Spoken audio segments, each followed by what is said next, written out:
Apa saja yang perlu dirawat? Tulang itu perlu dirawat. Karena pemakaian yang lama, itu jelas perlu dirawat. Ketika kita jatuh, ketika kita mengkonsumsi makanan yang memicu gas tinggi, itu juga bisa memberi tekanan untuk tulang, itu bisa menggeser tulang ya. Nah, jadi tulang perlu dirawat gimana?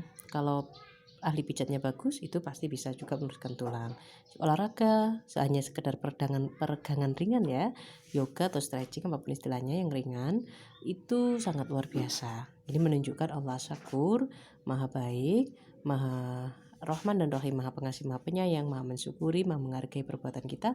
Kita berjalan, Allah berlari, kita satu depa, Allah 10 depa. Hanya sedikit peregangan saja, luar biasa efeknya untuk meluruskan tulang kita. Kemudian yang perlu dirawati apalagi ada organ jauh, ada organ dekat. Kalau menurut saya istilahnya begitu. Organ dekat ini yang harus kita jaga karena organ jauh akan terdampak sebenarnya dari organ dekat. Jadi organ dekat ini yang harus kita jaga. Pintu gerbang utama seperti pintu gerbang rumah kita, kemudian organ jauhnya itu kan masuk dalam rumah, makanya kita jaga pintu gerbangnya dulu. Apa itu? Pernafasan dan pencernaan. Nah, kita bicarakan dulu pencernaannya. Untuk pencernaan jelas ya, harus ada berbasis pola hidup yang baik. Kemudian ada pengurangan setelah kita mengkategorikan baik dan tidak baik. Nah, baru yang berikutnya ada terapi fisik, itu akan sangat membantu baik untuk tulang ataupun untuk pencernaan dan pernafasan, itu akan sangat membantu kita untuk lebih efektif efisien bekerjanya. Yang berikutnya herbalnya. Jadi terapi fisik itu sama seperti nyaponi, kemudian kalau kita pakai herbal itu seperti ngepel, hasilnya akan jauh lebih efektif efisien ya. Untuk perawatan lambung kalau pakai Adawa lihat kondisinya. Kalau kondisinya ringan cukup pakai jamu seduh, ini 50 gram hanya 50.000. Kemudian kalau kondisinya memprihatinkan, itu kita bisa campurkan dengan jamu seduh yang untuk benjolan. Kalau jamu kering begini kalau menurut saya dia sifat mengobatinya ringan, makanya konsumsinya harus rutin. Kemudian kecepatannya juga tidak sama seperti kalau kita pakai jamu madu atau nutrisi ya. Setiap hal memang ada levelnya masing-masing, karena memang begitulah takdirnya hidup ya. Ada yang pintar sekali. Nah sama dalam hal herbal pun juga sama seperti itu. Yang dirawat sedikit itu jauh lebih baik. Kemudian meregenerasi juga mereka lemah kalau yang pakai jamu serbuk menurut saya. Nah, meskipun begitu tetap akan ada manfaatnya. Ingat Allah Rahman Rahim, yang sedikit itu tetap jauh lebih baik daripada tidak ada. Lalu bagaimana? Nomor 1, minum apapun akan sangat baik kalau ada madunya ya. Apalagi kalau pakai yang ini jamu seduh benjolan harus ada madunya. Nah, kita juga bisa meracik dengan air ketumbar. Jadi untuk meracik ini itu pakai air ketumbar, air rebusan ketumbar. Air ketumbar itu lemah. Sebetulnya bukan karena ketumbar tidak bekerja. Allah Ar-Rasyid Maha cerdas, Allah Maha pintar, Allah menyebar kecerdasannya dalam wujud ilmu. Makanya tidak heran semua tergantung kepada rahmatnya, termasuk diantaranya ilmu ini tadi. Cara kita mengolah itu bisa menaikkan level dari herbalnya. Ketumbar itu bermanfaat tapi ringan sekali kalau hanya sekedar direbus. Nah itu memang ringan. Nah gimana supaya bisa lebih bagus dikombinasi dengan dua ini, insya Allah pekerjaan lebih bagus. Terus gimana supaya lebih bagus lagi? Nah itu harus mohon petunjuk kepada Allah ya. Ilmu itu akan barokah kalau kita nyuwun kepada Allah. Jadi nanti air ketumbarnya berapa? Ketumbarnya itu kalau bikinnya sedikit-sedikit agak susah ya. Nah itu ketumbarnya 3 sendok, pakai air kurang lebih 1 gelas ini ya, 1 gelas penuh ini direbus sampai sisa berkurang sedikit.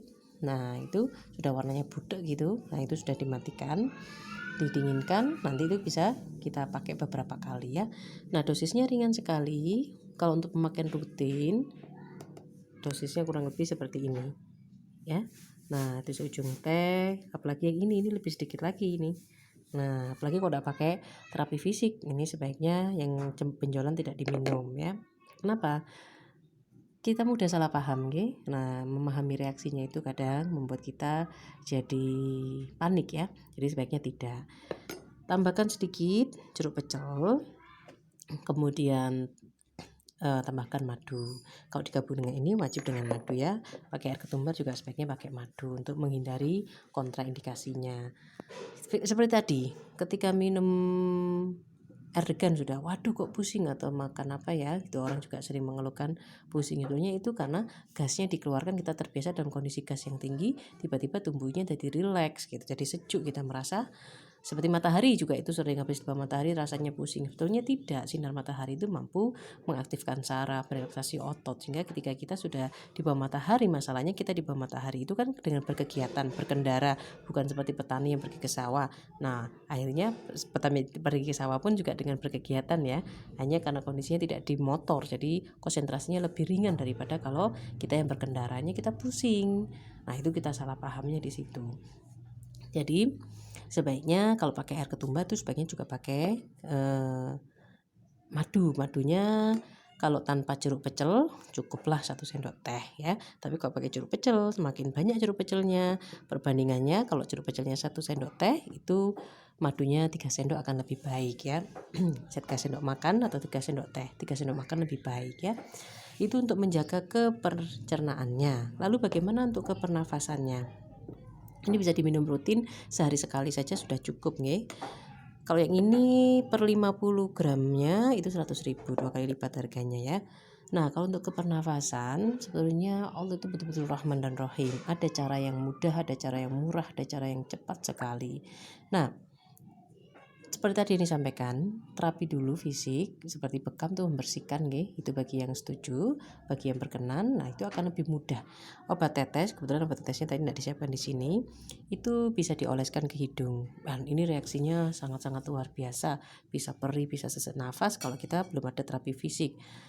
Kalau kita was-was juga akan sama seperti itu ya. Nah, kalau kita tidak kuat ditetes karena perihnya luar biasa, itu bisa dioles. Dioles itu reaksinya ringan. Kita tetes sedikit. Fungsinya apa? Ketika kita banyak mengkonsumsi makanan yang mengandung MSG, menurut saya itu mengeringkan jalur pernafasan. Banyak mengkonsumsi makanan yang mengandung air juga mengeringkan jalur pernafasan atas.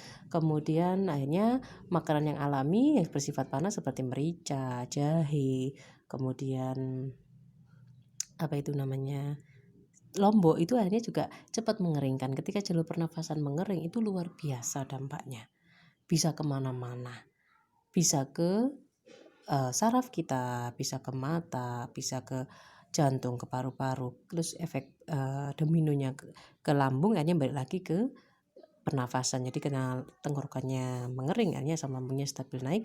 Karena stabil naik, akhirnya lambungnya sendiri juga bisa berdampak efek domino ke jantung dan ke bagian yang lain. Nah, akhirnya di situ paling berputar, sudah berapa derajat sudah pemicu masalahnya. Makanya jalur dekat ini, organ dekat ini harus dijaga. Nah, paling murah itu adalah dengan obat tetes.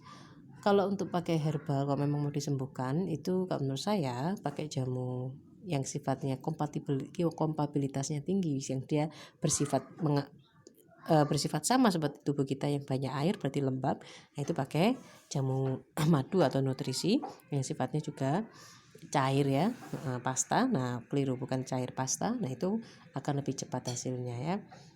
Nah, tapi kalau ini yang kita bicarakan adalah perawatan, maka obat tetes tadi kalau udah kuat dengan ditetes itu bisa dioles, itu bisa kebres-kebres, bersin-bersin, kemudian lendirnya juga bisa keluar. Terus tadi bisa jadi kita sesak nafas, kenapa? Karena gasnya bisa dikeluarkan.